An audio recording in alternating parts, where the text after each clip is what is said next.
record it and sharing with you PDF, and you will come to know that we were talking about GB Shah.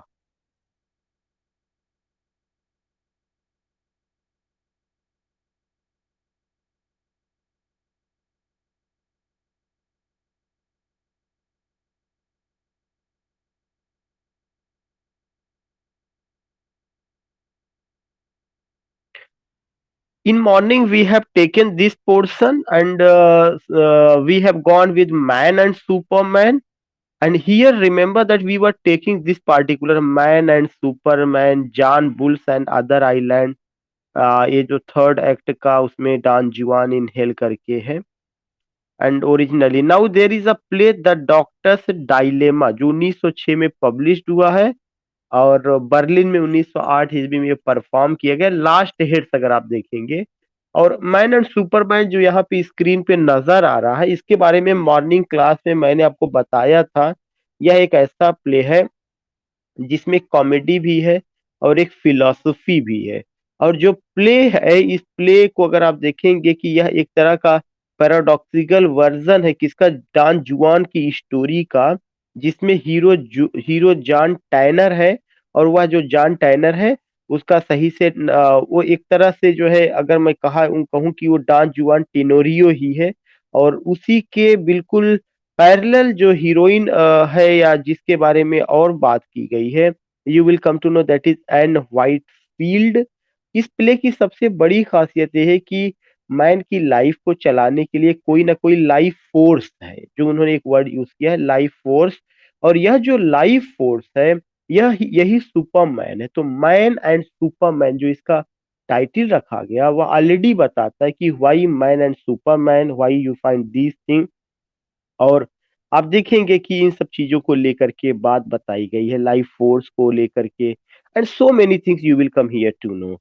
So what I want to tell you, when you go with this play specially, then you come to know about कि उनका जो philosophy है कि to run life there is a life force भी है, और वह life force कोई और नहीं बल्कि सुपरमैन है. तो मैन एंड सुपरमैन में उन्होंने मैन और सुपरमैन की बात की है. और to run life of man there is a force that is known as life force. और यह एक उनका इम्पोर्टेंट प्ले है जो हाफ कॉमिकली है. और इसमें ये भी दिखाया गया है कि women's pursuit of her mate, that is women's pursuit of her mate. These are the means, एक तरह से आप कह सकते हैं कि सम बेसिक थिंग जो हम यहाँ पर पाते हैं. उसके अलावा जो है, we talked about major Barbara, we talked about John Bull's other island जो यहाँ पर है, we have gone with this point. And here will you will come to know the doctor's dilemma. Now we are going to talk about this play, that is what the doctor's dilemma. ये कब 1906 ईस्वी में publish हुआ है, 1908 ईस्वी में Berlin में perform किया गया है. और उसके पहले जिस प्ले को हम लोगों ने बात किया था, वह कौन सा प्ले रहा है, मेजर बारबरा. ये एक पॉइंट था. दूसरा पॉइंट हम लोगों ने किस पर बात किया था, जॉन बुलर्स आइलैंड, इस पर बात हुई थी. और इस तरह की चीजों को लेकर के यू विल फाइंड कि क्या रहा है. And other thing I want to tell you, when you talk about the doctor's dilemma, you come to know about what, कि that was a play, उसमें आपको कुछ नहीं करना है. उसके बाद एक और प्ले है गेटिंग मैरिड, 1908 ईस्वी में पब्लिश हुआ है, 1910 में बर्लिन में परफॉर्म हुआ होगा. द शीविंग अप ऑफ ब्लैंको पॉजेंट, यह एक प्ले है जो 1909 ईस्वी में आया है. A melodramatic piece, a melodramatic piece about what, a melodramatic piece about religious conversion against a background of horse stealing and lynch law in the west. तो इसमें जो द शीविंग ऑफ ब्लैंको पॉजनेट है, इसमें रिलीजियस कन्वर्जन को लेकर के बात की गई है. उसके बाद आप देखेंगे कि इस प्ले को बैन किया गया था, क्यों, ब्लास्फेमी की वजह से. ईश निंदा जिसको कहा जाता है, ईश निंदा इसमें एक तरह से की गई है, गॉड को या ईश्वर के बारे में कुछ गलत शब्द यूज किए गए, इसलिए इसको जो है बैन किया गया था. तो just I want to know, इनका और एक कौन सा प्ले बैन किया गया था, in morning I have gone,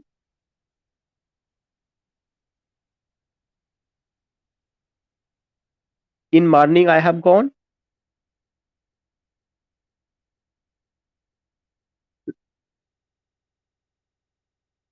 yeah Mrs Warren's profession,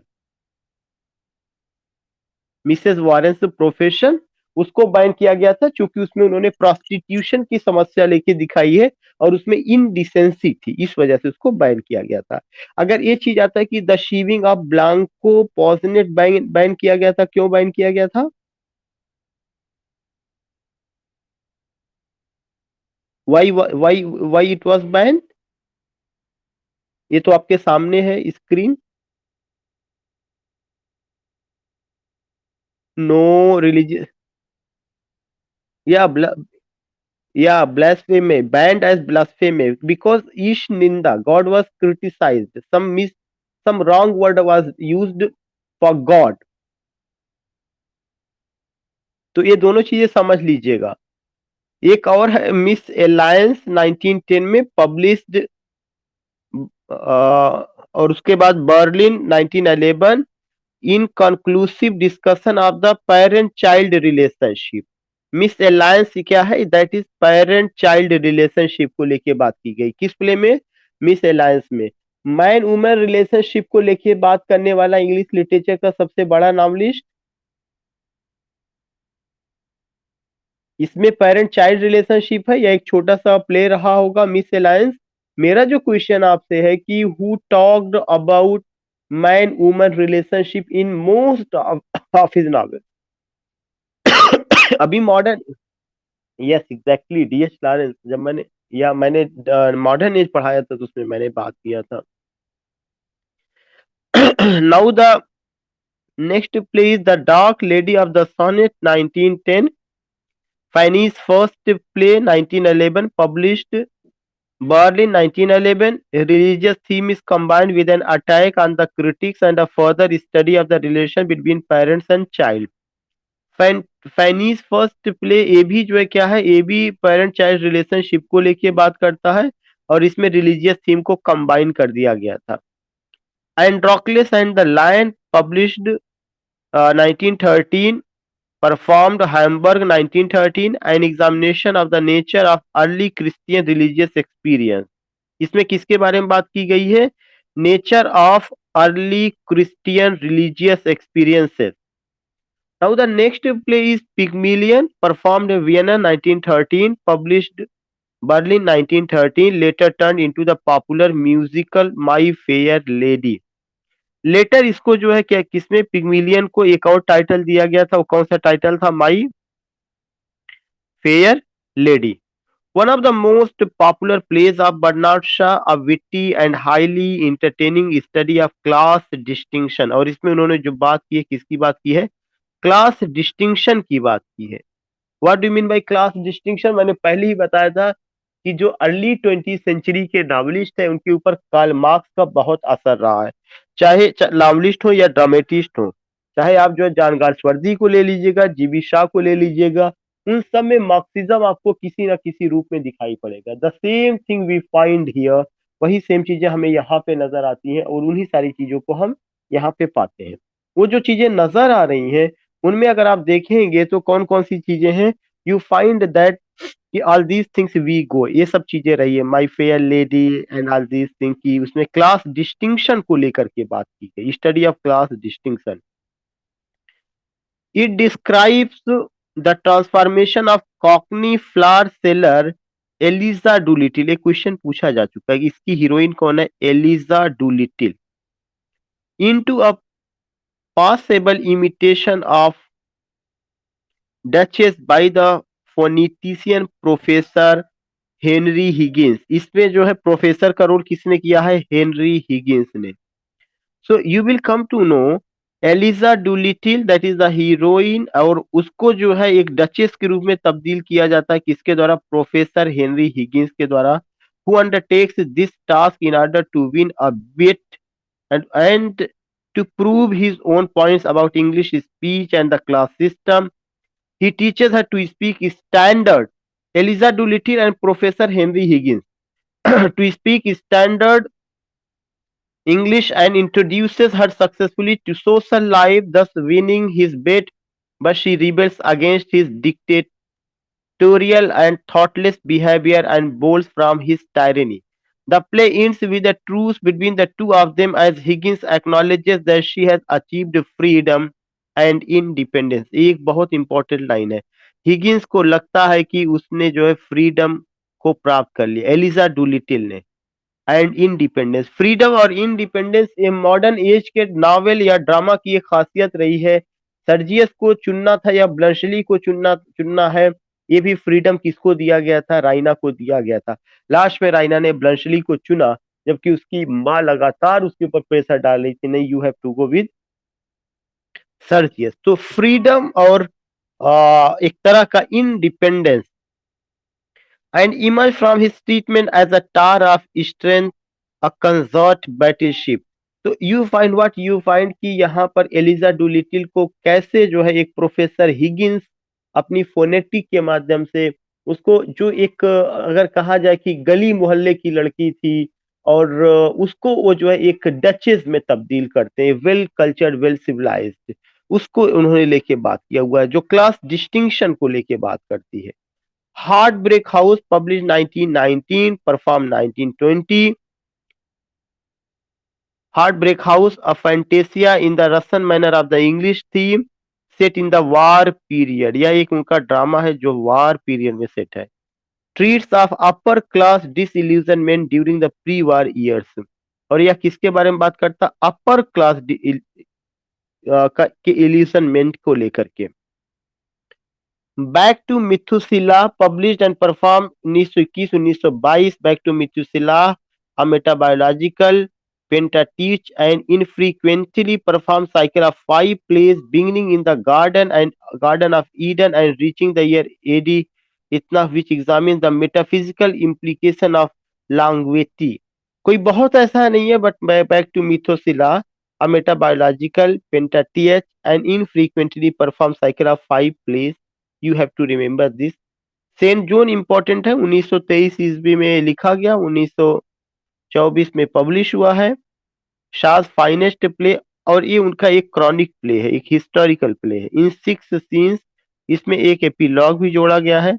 based on the life and trial of Joan of Arc, जिसके सेंटर में कौन है? जोन ऑफ आर्क है. Michael Holroyd has characterize the play as a tragedy without villains. एक critic है Michael Holroyd, उन्होंने कहा कि यह एक ऐसा प्ले है जिसे ट्रेजिडी कहा जा सकता है जिसमें कोई विलेन नहीं है.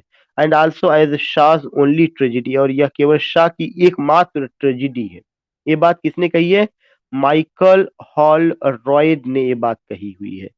Next play the apple cart, performed जो भी है यहाँ पे Warsaw 1929, published Berlin 1929. And you find this thing की द एप्पल कार्ट का बारे में. फिर too true to be good, perform Boston 1932, published Berlin 1932. A 3 act political extravaganza है.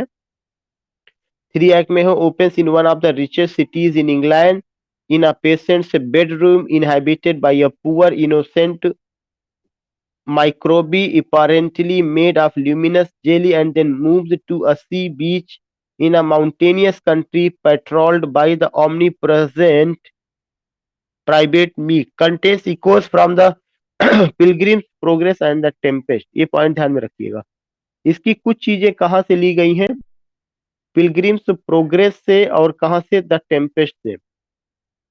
Reaches its climax in a long peroration on the place of human beings in the evolution of the world.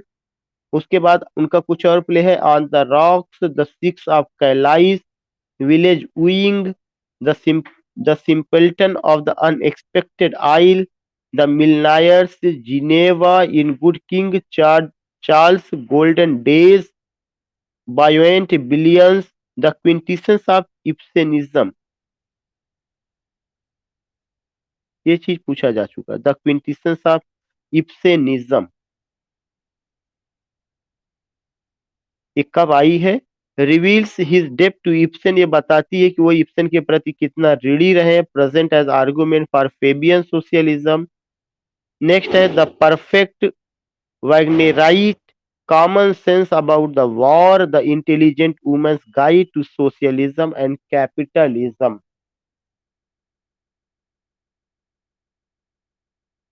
everybody's political what dramatic opinions and essays.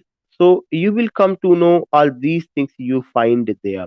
मैं नहीं कहता हूँ कि आपको कुछ, लेकिन एक नजर में मैं आपसे बैक स्लाइड करते हुए या मैं पहली स्लाइड से चलते हुए मैं आऊंगा और मैं आपको फिर से इससे रिलेटेड क्वेश्चन जितने हैं एक बार मैं पूछना चाहूंगा। स्लाइड आपके सामने होगी, आपको केवल देख देख के बताना, क्योंकि जब अगर मैं मैटर आपको भेजूं तो कोई प्रॉब्लम ना हो। जॉर्ज बर्नार्ड शॉ आपके सामने है, मैंने पहले ही बताया था, he was born in 1856, died in 1950. Just I want to know, where was he born? Dublin Dublin Dublin किसका कैपिटल है? आयरलैंड का कैपिटल है। डबलिन में उनकी पैदाइश हुई है, आयरलैंड वो रहा है। और डबलिन उस समय किसका या आयरलैंड किसका हिस्सा था? यू इंग्लैंड में कितने कंट्रीज आते थे? कौन कौन से? आयरलैंड, स्कॉटलैंड और इंग्लैंड, इन तीनों को मिला के क्या कहा जाता था? UK, United kingdom.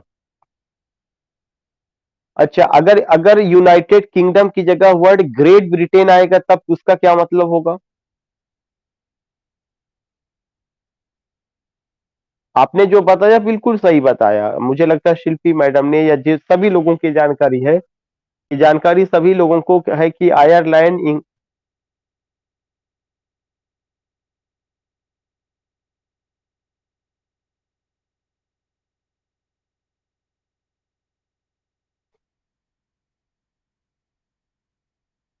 या actually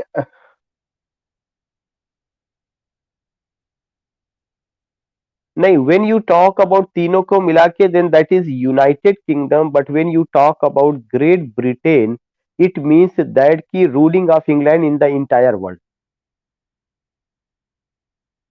ruling of the England in the entire world, जहां जहां पे इनका शासन था।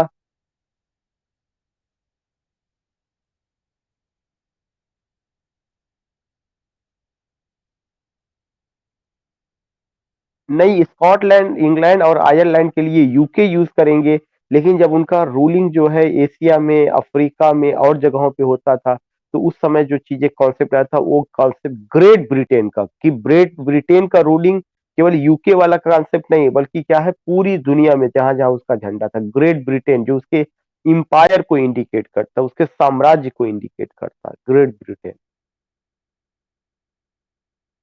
तो this is the difference, you have to remember UK, Great Britain, और ग्रेट ब्रिटेन के अलावा आपको ये समझना है कि इंग्लैंड तो अपनी जगह है, वो एक छोटा सा पॉइंट, कोई इसमें नहीं है।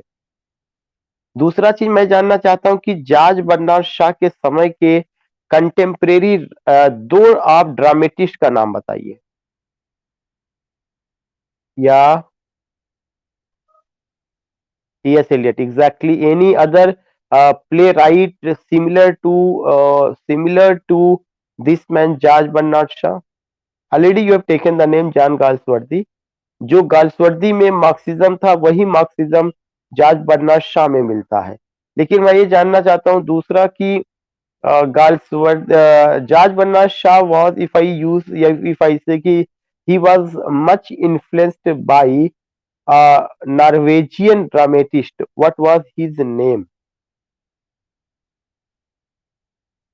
एक नॉर्वेजियन ड्रामेटिस्ट थे, उससे गाल्सवर्दी काफी प्रभावित थे।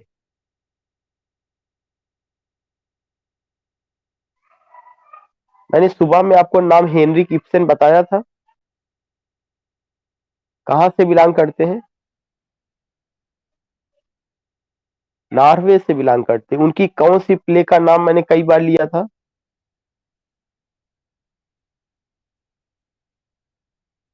अ डॉल्स हाउस। ये चीज आपको उसी समय नोट कर लेना चाहिए था। जरूरी नहीं है कि हम सारी चीजों को जब शेयर करें उसको लिखवाएं तभी वो लिखा जाएगा। मैंने कई बार कहा था वहां पे कि डॉल्स हाउस में नोरा नाम की कैरेक्टर को लेकर के उन्होंने वीमेन की नई थॉट, उसके फ्रीडम को लेके वो बात करते हैं। और अभी पूरा प्ले जब आपने पढ़ा, बार बार इब्सेनिज्म इब्सेनिज्म इब्सेनिज्म जिक्र आया हुआ है। एक बार कभी आया था क्विंटिसेंस ऑफ इब्सेनिज्म। जीबी शाह को आप किस कैटेगरी में रखेंगे, कौन से ड्रामेटिस्ट में? या प्रॉब्लम प्ले का दूसरा नाम? और anti romantic comedy, problem play या anti romantic comedy, why is it called problem play and why is it called anti romantic comedy? It is called problem play because it deals with the problems related to our life or society, the problems which we faced in our life and society, जैसे poverty, illiteracy और social class struggle, social distinction, मतलब on the ground of reality what the problems we face, what the problems we find, उसको लेकर के बात करते हैं। मेरे ख्याल से चीजें क्लियर हो रही हैं। What did I say? I said it is known as problem play because the problems which have been presented or which are presented in such plays, they are such a type of problem which we find in our everyday life. Problems based on the ground of reality. Problems related to our life and society. And what other problems?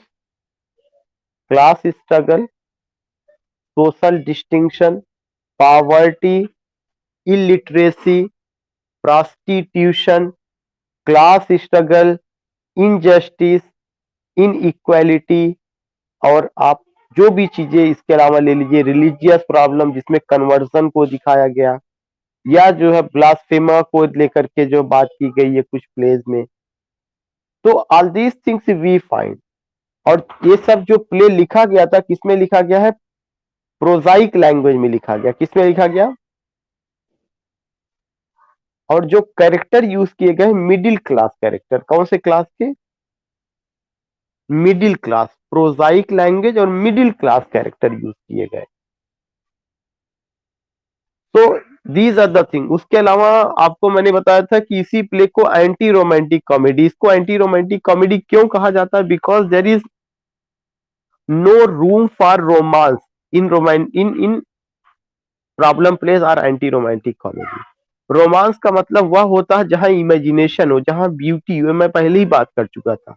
तो इसमें इस तरह के play में imaginative world की कोई जगह नहीं है। यहाँ पे परियों के बारे में कोई बात नहीं की जाती है, राजा रानी के बारे में कोई बात नहीं की जाती, कोई सुपर नेचुरल कैरेक्टर नहीं होता है, या एक कोई रोमांटिक वर्ल्ड या इमेजिनेटिव वर्ल्ड नहीं होता, बल्कि जो बातें होती हैं वे रियलिटी के धरातल पर होती हैं। इसीलिए इसको एंटी रोमांटिक, एंटी माने अपोजिट, रोमांटिक का मतलब जो इमेजिनेटिव दुनिया के अपोजिट में, मतलब जो रियलिस्टिक दुनिया में बसा हो या आधारित हो, उसको एंटी रोमांटिक कॉमेडी कहा जाता है। इसके अलावा इसी चीज को, इसी से कुछ मिलता जुलता एक और नाम आता है डिस्कशन प्ले। डिस्कशन प्ले क्या है? डिस्कशन प्ले वह प्ले होता है जिसमें किसी भी प्रॉब्लम्स को डायलॉग की टेबल पर रख करके उसको सॉल्व किया जाता है। उसमें एक्सचेंज ऑफ व्यूज होते हैं, एक्सचेंज ऑफ आइडियाज होते हैं। ऐसा नहीं होता कि you have taken the sword and cutting the throat of your enemy, इस तरह की चीजें नहीं होती। तो ऐसे प्ले को क्या कहा जाता है? डिस्कशन प्ले, जो डायलॉग की टेबल पर प्रॉब्लम को सॉल्व किया जाता है बातचीत के द्वारा, जिसको उसको डिस्कशन प्ले। उसी से मिलता जुलता एक और नाम आता है ड्रामा ऑफ आइडियाज, जिसमें विचारों का एक प्रवाह चलता है। जो आप सोच रहे हैं आपने अपनी बात कही, जो सामने वाला सोचता अपनी बात को रखा। क्या आप ये मुझे बताइए कि जब राइना चुप नहीं होती है, राइना जो है क्या कहते हैं बोलती जाती है, ब्लंशली को अपनी जान का खतरा है, क्या तब भी ब्लंशली राइना को गोली मारता है? नहीं, ब्लंशली उसको जो है पिस्टल दिखाता भी है, तब भी राइना नहीं डरती, चुप होती है।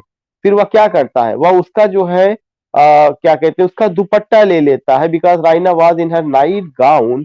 And you will come to know कि वो कहता है कि mental is a better weapon than revolver, revolver से बेहतर वीपन क्या है? मेंटल है। तुम इस कंडीशन में चुप रहोगे because you will not allow anyone to come in your bedroom and see in this dress, या see you in this way, तो वो वहां पर क्या होता है कि जो भी चीजें उसको बेहतर उस समय अपनी जान बचाने के लिए लगती है उसका इस्तेमाल करता है, ना कि गोली चलाता। फिर उस चीज को लेकर रायना में और उसपे बहुत वाद विवाद होता है कि तुम तो सैनिक हो और तुम अपनी जान बचाने के लिए एक लड़की का या स्त्री का दुपट्टा यूज करो, ये कहा कि सैनिक क्वालिटी आपके अंदर है, ये इज इट गुड थिंग? इसको लेके बात होती है। मेरे ख्याल से मेरी बातें समझ में आ रही है। मैंने आपसे जितनी भी क्वेश्चन किए हैं, 3 क्वेश्चन किए हैं। प्रॉब्लम प्ले मैंने किया है, एंटी रोमांटिक कॉमेडी मैंने किया हुआ है, और फिर मैंने आपसे डिस्कशन प्ले की बात बताई है। मैंने ये बताया इन तीनों प्ले में एक कॉमन पॉइंट है कि इसमें जो है क्या होता है, डायलॉग की टेबल पे प्रॉब्लम को सॉल्व किया जाता है, एक्सचेंज ऑफ व्यूज होता है, और एक्सचेंज ऑफ आइडियाज होता है। और साथ ही साथ आप देखेंगे कि कभी इस तरह की चीजें नहीं होती है कि किसी का कत्ल किया गया हो या किसी का मर्डर किया गया हो, उस प्रॉब्लम को ओवरकम करने के लिए, उस प्रॉब्लम को सॉल्व करने के लिए।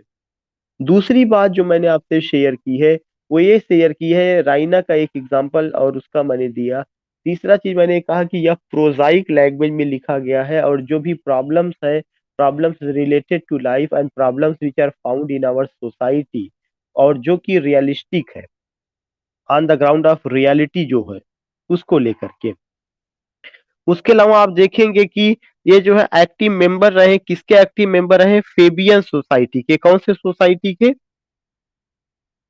फेबियन सोसाइटी वह सोसाइटी थी जिसमें इस तरह की चीजों को लेकर डिस्कस किया जाता था, किस तरह की problems related to our life, problems related are found in our society, specially problems of middle class, poverty, illiteracy, और आप कह सकते हैं कि class struggle, social distinction, all these things. तो इसको लेकर के अगर मैं ये कहूँ कि 20वीं शताब्दी के शुरू में जो इस तरह के ड्रामेटिस्ट आए हैं, चाहे ये रहे हों, चाहे जॉन गाल्सवर्दी रहे हों, वो किस आइडियोलॉजी से सबसे ज्यादा प्रभावित थे?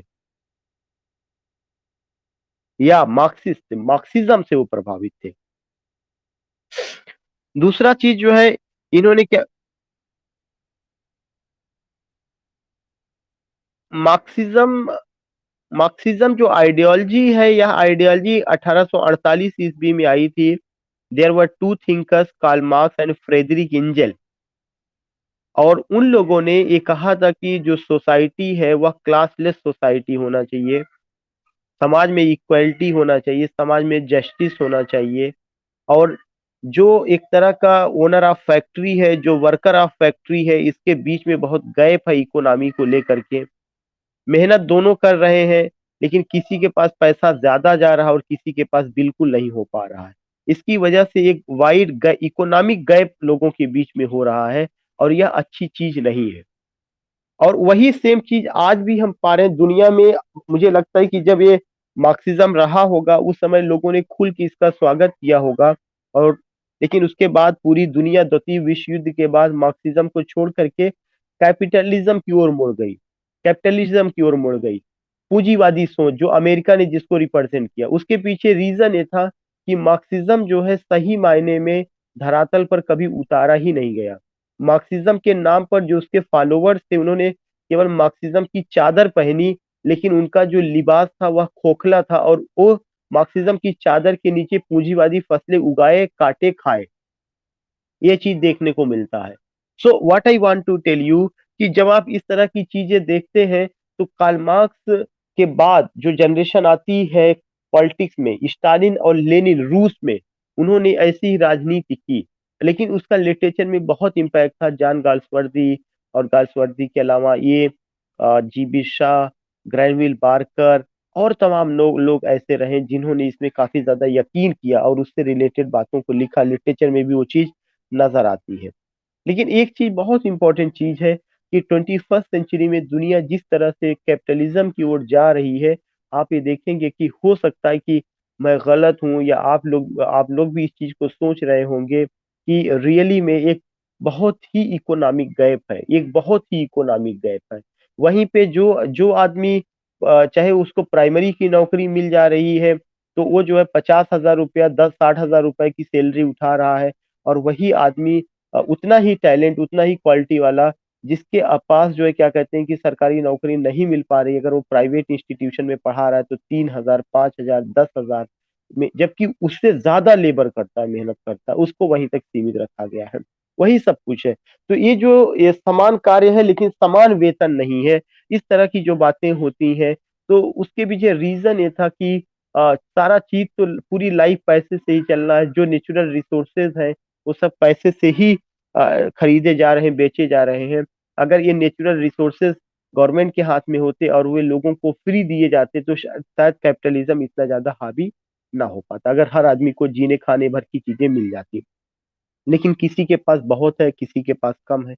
इस तरह की चीजों को का जो आइडियोलॉजी है, जो उसका विरोध है, वही मार्क्सिज्म है, जो 1848 ईस्वी में कम्युनिस्ट मैनिफेस्टो के नाम से आता है। तो यू विल कम टू ये पॉइंट रहा है।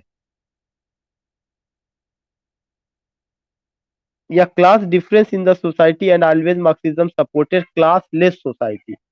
समाज में कोई भी क्लास डिवीजन नहीं होना चाहिए, तुम लोअर क्लास हो, मिडिल क्लास हो, अपर क्लास हो, सब तो आदमी है, केवल लोअर मिडिल अपर। एंड वो एक फ्री थिंकर थे, सपोर्टर ऑफ वीमेन्स राइट्स थे। मैंने सुबह में भी बात किया था कि वीमेन्स राइट्स को लेकर के बहुत उन्होंने बात की है। विक्टोरियन एज में औरत के अधिकारों को लेकर के किस ड्रामेटिस्ट ने एक ब्यूटीफुल ड्रामा लिखा है जिसमें नोरा नाम की कैरेक्टर है?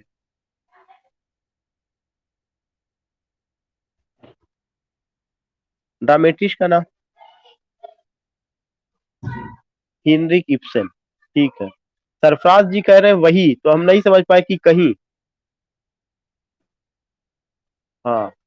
And I was telling you कि when you go with this, तो इनकी अपनी जो पॉइंट रहा है, इन्होंने हमेशा जो अभी हम लोग डिस्कस कर रहे थे वीमेन्स राइट्स के अलावा इक्वालिटी ऑफ इनकम में इन्होंने विश्वास किया, the abolition of private property में इन्होंने विश्वास किया, and a radical change in the voting system. उस समय की जितनी भी चीजें रही हैं, the abolition of private property and a radical change in the voting system, इन सब में उनका विश्वास था।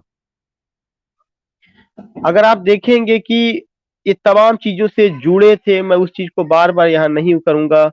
वो एक जर्नल से भी उन्होंने जर्नलिस्ट थे, उनका जो जुड़ाव था द पाल गैजेट से था, और कुछ newspaper, the world, the star, Saturday review, और ऑल दीज थिंग्स। एक इम्पोर्टेंट क्वेश्चन जो पूछा जाता है कि उनको नोबेल प्राइज कब मिला? 1925 में मिला है। बाकी वो किस तरह के ड्रामेटिस्ट थे, उनके कंटेम्प्रेरी और कौन से थे, वो मैंने आपसे डिस्कस कर लिया है। फिर मैंने आपको बताया कि कुछ उनके ये 5 अनसक्सेसफुल नावल रहे हैं: immaturity, the irrational knot, love among the artist, Cashel, Byron's profession, and unsocial socialist. ये जो है बहुत इंपॉर्टेंट है, an unsocial socialist, an unsocial socialist. और कुछ प्लेस हैं, प्लेस कौन कौन से? प्लीजेंट एंड अनप्लीजेंट, उनका अपना प्लेस रहा है। इसको मैंने आपसे कहा था बिल्कुल रट लेना है कि प्लीजेंट और अनप्लीजेंट में 7 वर्क्स हैं, और इन 7 वर्क्स में 3 अनप्लीजेंट रहा है और 4 प्लीजेंट रहा। 3 unpleasant and 4 pleasant. You will come to know an unsocial socialist. इसमें भी आप क्या देखते हैं, ये जो अनसोशल सोशलिस्ट है, इसमें जो उनके प्लेस है, प्लेस में प्लीजेंट एंड अनप्लीजेंट, प्लेस में जो प्लीजेंट और अनप्लीजेंट है 1898 में आई हुई है। और इसमें कितने रहे? कंटेंट 7 वर्क्स रहे, 3 अनप्लीजेंट रहा है और 4 प्लीजेंट रहा है। Again I would like to say, ये बहुत इंपॉर्टेंट है।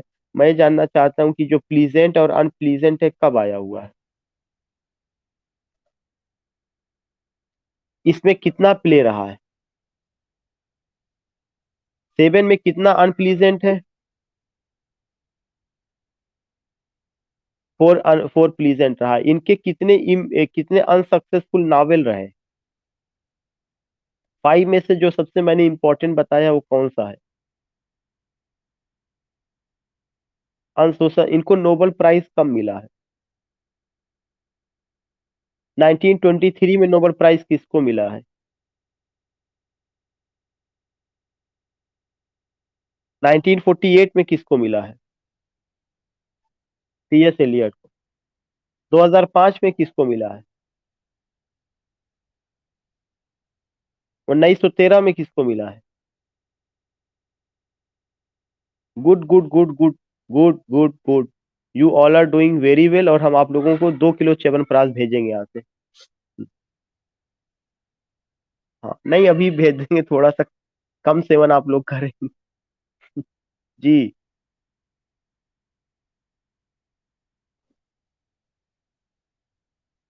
उसका वो च्यवनप्राश तो नहीं होगा।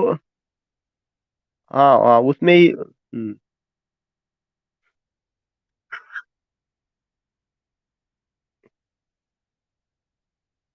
जी जी जी। नहीं, हमको अब बिल्कुल नहीं याद रहता, हम आप लोगों के डर के मारे याद कर लेते हैं। अब आप लोगों को तो यही तो भारत में गिव एंड टेक पॉलिसी है, लेकिन कोई बताता नहीं, हम आपसे डरते हैं, आप हमसे डरते हैं। मैं पहला टीचर हूं जो बताता हूँ, मैं स्टूडेंट से बहुत डरता हूँ। और ये चीजें रही तो यू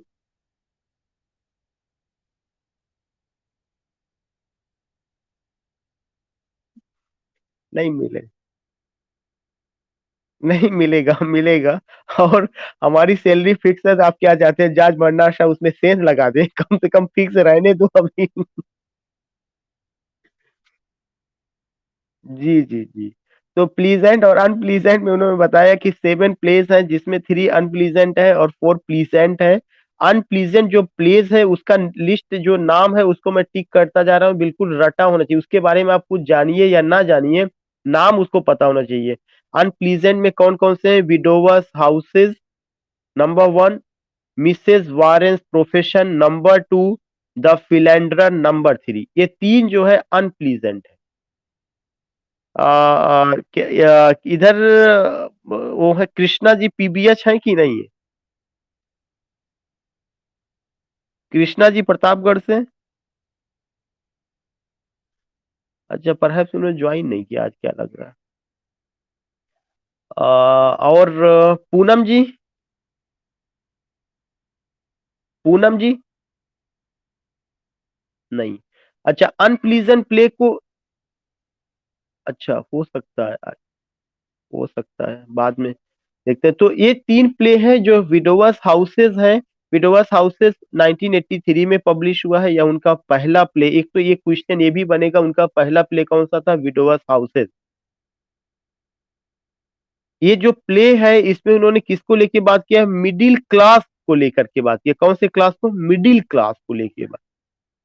और ये जो विडोवस हाउसेज है, यू कैन जस्ट अंडरस्टैंड कि कैपिटलिस्ट, जो अभी तक हम लोग बात कर रहे थे, कैपिटलिस्ट सिस्टम। 3 पॉइंट ध्यान में रखना है। विडोवस हाउसेज उनका अनप्लीजेंट प्ले है, फर्स्ट प्ले है, कैपिटलिस्ट सिस्टम को लेके बात की गई और मिडिल क्लास सोसाइटी को लेके। और एक प्रॉब्लम दिखाई गई है, पावर्टी। कौन सी प्रॉब्लम? पावर्टी। उसके बाद है दूसरा, मिसेस वारेंस प्रोफेशन 1894 में है, उसमें भी वही चीजें आती हैं। और इसको बैन कर दिया गया था। क्यों बैन कर दिया गया था? इनडिसेंसी की वजह से, और इसमें प्रोस्टिट्यूशन की प्रॉब्लम को दिखाया गया है। नेक्स्ट प्ले है द फिलेंडरर। इसमें जो है क्या किया गया है, इसमें सूडो इफ्सेनिटेस को दिखाया गया। सूडो इफ्सेनिटेस कि कुछ लोग ऐसे थे जो ये कहते थे मैं औरत के अधिकारों को सपोर्ट करता हूं, लेकिन रियली में वो केवल जुबानी कहते थे, उनके दिल में कुछ और होता था। तो ये जो सूडो इफ्सेनिटिस है, उस चीज को लेकर के उन्होंने फिलेंड्रन नाम का। तो widows houses, Mrs Warren's profession, the philanderer, ये 3 पॉइंट आपको ध्यान में रखना है। उसके बाद अनप्लीजेंट प्ले आ रहा है। अनप्लीजेंट प्ले में कौन सा है? Arms and the man, sorry, pleasant plays. Pleasant plays में you find whom you find arms and the man, और आप कौन सा पाते हैं? कैंडिडा। तो you find what when you find arms and the man, ये बताने की जरूरत नहीं है कि इसका जो थीम है romantic love and realistic love, romantic war and realistic war, उसको लेके बात की गई है। इसकी कैरेक्टर्स मैंने पहले ही बताया, Nicola, Raina, Bluntschli, Sergius, Major Petkoff, Catherine Petkoff और Louka. Already already you have gone, कोई ऐसा चीज नहीं, जैसे ही नाम लिया जाता आपको तुरंत माइंड में आता होगा कि क्या आपने इसमें पढ़ा हुआ था। और यह एक शेवियन प्ले है जहाँ पे उन्होंने इस चीज को लेके बात कही हुई है। कैंडिडा जो उनका प्ले है ये भी बहुत ब्यूटीफुल प्ले है, जिसमें तीन लोगों के बारे में बात की गई है कि एक एक तो पार्सन है, उनकी वाइफ है, और एक पोएट है। और मैं इसको पढ़ाने के बाद ऐसा नहीं, इसमें से मैं कुछ प्ले को मैं बहुत डिटेल में आपसे डिस्कस करूंगा, और मैं आपको भी हिदायत दूंगा कि आपको जब भी समय मिलेगा arms and the man, Candida, ये दो प्ले जो है आपको क्या करना, और उधर Pygmalion, Pygmalion, man and Superman, इस चार प्ले को आपको बहुत अच्छे ढंग से उसकी समरी आपको अलग से ऑनलाइन पढ़ना है, चाहे यूट्यूब पे कोई वीडियो देख करके या चाहे जैसे आपको करना है। ये चार प्ले आप ध्यान में रखिएगा, Pygmalion, arms and the man, Candida,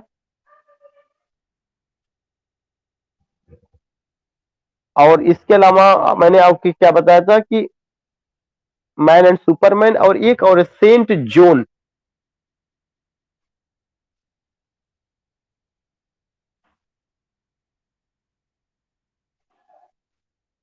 उसके अलावा देखेंगे आपकी और सब चीजें इसमें दी गई है, उनके कुछ प्लेस हैं, the man of destiny, you never can tell, three plays for puritan, the devil's disciple, Caesar and ये सब केवल नाम पूछे, ये नेट पे आ चुका है, सीजर एंड क्लियोपेट्रा किसने लिखा, द डेविल्स डाइसिपल किसका रहा है। सो ये केवल आपको नाम ध्यान में रखना है, captain Brassbound's conversion, don't remember, लेकिन ये दो जरूर आपको नाम ध्यान में रखना है, इसके डिटेल में नहीं जाना है। The man of destiny, you never can tell, three plays for Puritans. उसके बाद जो दो आपका मार्क मैंने क्या हाईलाइट किया है, the devil's disciple, Caesar and Cleopatra. दूसरा चीज, मैन एंड सुपरमैन के बारे में मैंने सुबह में बात किया था, मैंने आपको बताया था जो मैन एंड सुपरमैन प्ले है 1903 ईस्वी में पब्लिश हुआ है, 1905 ईस्वी में परफॉर्म किया गया। यह एक कॉमेडी और फिलॉसफी प्ले है। मैं आपसे जानना चाहता हूं कि इसमें उन्होंने जो है सुपरमैन को किस रूप में दिखाया है। जो एक वर्ड मैंने बार बार यूज किया था, एक आइडियोलॉजी आई थी, वह क्या है? जो सुपरमैन है, सुपरमैन को में इसमें को किस रूप में?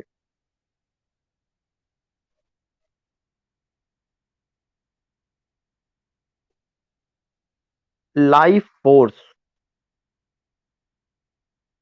Shaw's first statement of his idea of the life force. Do you find it in capital letter? या इस चीज आप ध्यान में रखे रहिएगा, लाइफ फोर्स।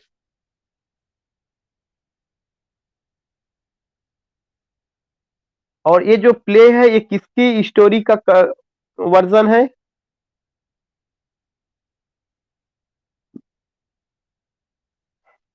डॉन जुआन।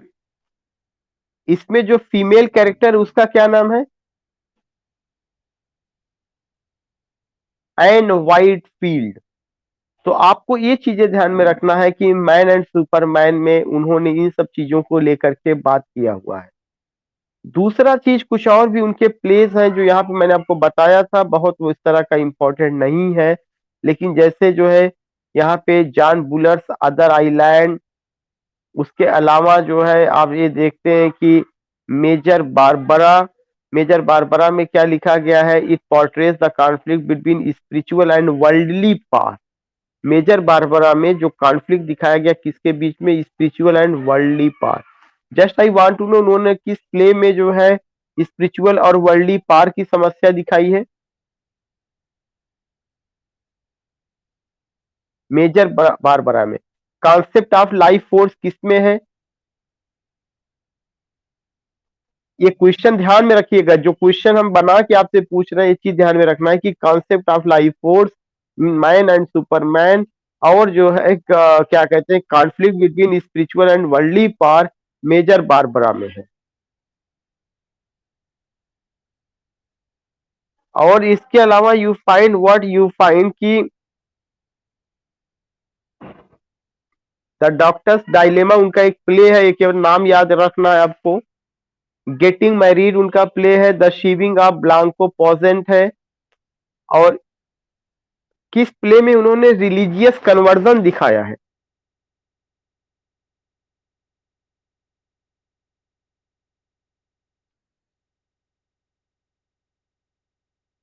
या shewing of the Blanco, that Tipu ने भी बताया कि वो उसमें उन्होंने रिलीजियस कन्वर्जन। एक एक पॉइंट को ये ध्यान में आपको रखना है। स्पिरिचुअल और वर्ल्डली कॉन्फ्लिक्ट जो भी इसके पहले बताया गया था, कॉन्सेप्ट ऑफ लाइफ फोर्स किस में रहा है, प्रोस्टिट्यूशन का प्रॉब्लम किस में रहा है, ऑर्फन और उसके अलावा जो है क्लास डिस्टिंक्शन को लेके किस में बात किया गया है, रिलीजियस कन्वर्जन को लेके किस में बात किया गया है। आप देखेंगे इस प्ले को बैन भी किया गया, the shewing of a blanco पॉजनेट को बैन किया गया। क्यों बैन किया गया है? क्योंकि इसमें ब्लास्फीमस कॉन्सेप्ट मिलता है। पेरेंट चाइल्ड रिलेशनशिप को किसमें लेके बात की गई है? तो उसी के मिस अलायंस। मिस अलायंस में बिल्कुल देखिए मैंने किया हुआ है, in in conclusive discussion of the parent child relationship. उसी चीज को जो आपने फाइनिस फर्स्ट प्ले बताई अनडाउटली उसमें भी रहा है, लेकिन पहले किसमें आता है? मिस अलायंस में। उसके बाद है the dark lady of the sonnet, Fanny's first play में भी वही कॉन्सेप्ट है। फिर है Androcles and the lion. Androcles and the lion में क्या चीज है?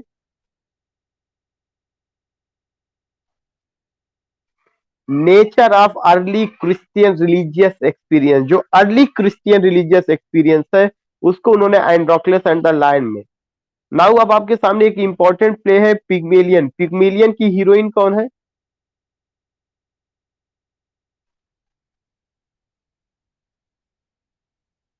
या एलिजा डू लिटिल।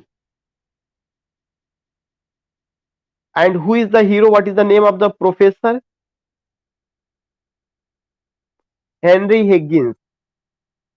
और जो ये पॉपुलर म्यूजिक, ये माई फेयर लेडी, ये जो है पिग्मेलियन से ही रिलेटेड है।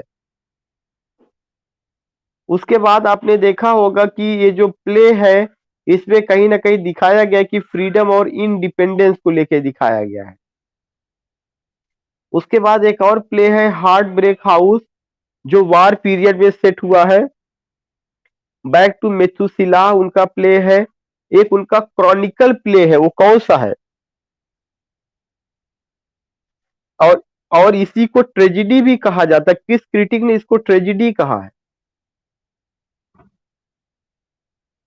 या माइकल हॉलराइड ने। हॉलराइड। द एप्पल कार्ट है उनका। एप्पल कार्ट के अलावा to be good, a three act political extravaganza है। और किस प्ले में आपको जो है पिलग्रिम्स प्रोग्रेस और द टेम्पेस्ट की झलक देखने को मिलती है?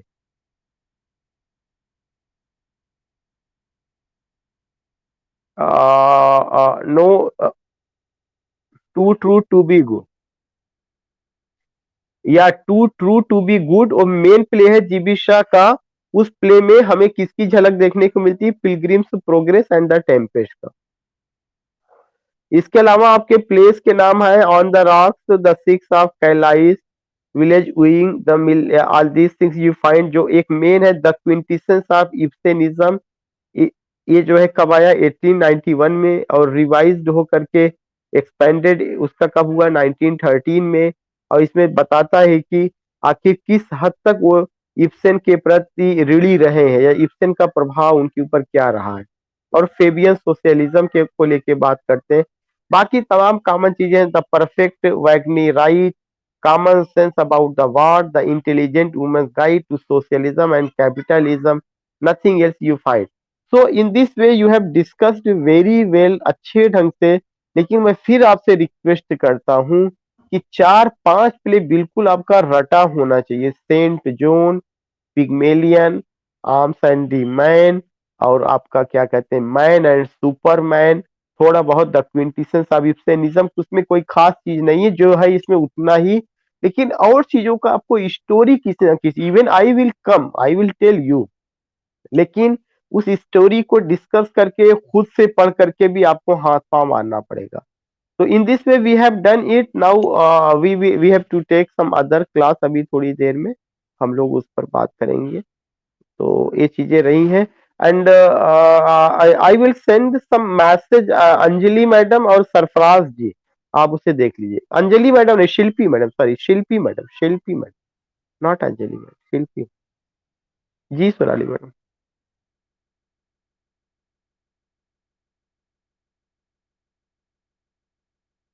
तुरंत बगैर डिले किए पहले पीडीएफ भेजेंगे, उसके बाद ही कोई काम करेंगे।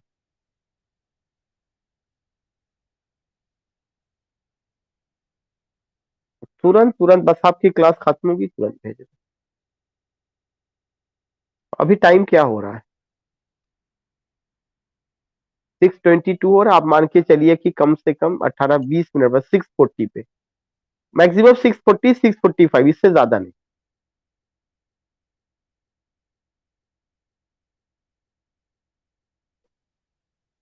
हाँ हाँ, ये लोग हटाए गए हैं।